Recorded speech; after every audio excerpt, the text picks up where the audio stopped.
Ya,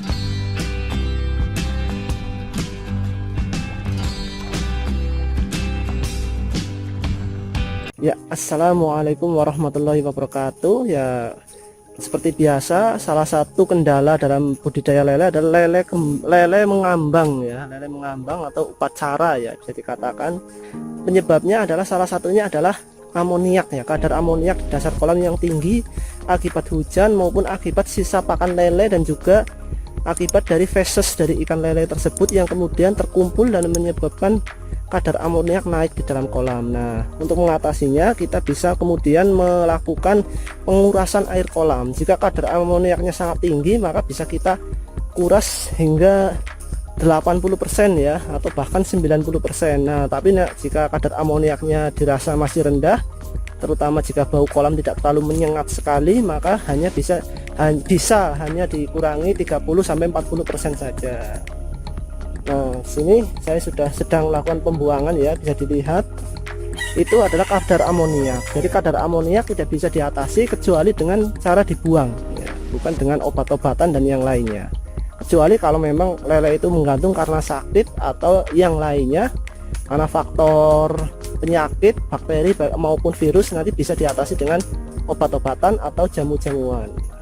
Tapi ketika kadar amoniak memang wajib harus dibuang. Nah, agar kadar amoniak itu tidak cepat meningkat adalah dengan membuat pelindung seperti ini, terpal di atas, namun tetap memberikan akses matahari masuk ya, agar lele tetap sehat ya. Matahari pagi terutama antara jam 8 sampai jam 10 pagi harus tetap masuk ke dalam kolam sehingga lele tetap sehat dan tetap cepat pertumbuhannya.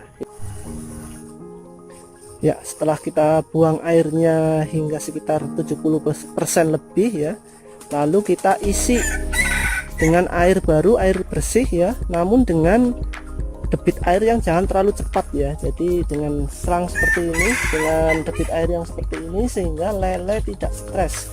Jadi lele tidak stres karena memang debit airnya pelan ya, sehingga kita tidak perlu memuasakan terlalu lama. Jadi cukup puasakan mungkin sekitar 3-4 jam, nanti baru bisa dan bisa langsung dikasih makan ya setelah dipuasakan. Berbeda dengan ketika kita harus dengan debit air yang cepat yang menggerojok seperti itu biasanya lele akan stres ya, dan perlu dipuasakan hingga 24 jam ya, besok baru bisa dikasih makan, dan itu akibatnya bisa lele itu kelaparan dan melakukan kanibalisme ya. Nah, ini kita untuk meminimalisir kanibalisme, meminimalisir stres, kita bisa menggunakan debit air yang pelan seperti ini ya.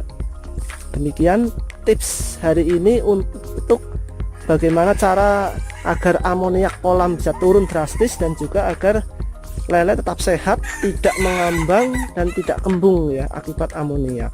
Demikian, semoga bermanfaat. Wabillahi taufik wal hidayah. Wassalamualaikum warahmatullahi wabarakatuh.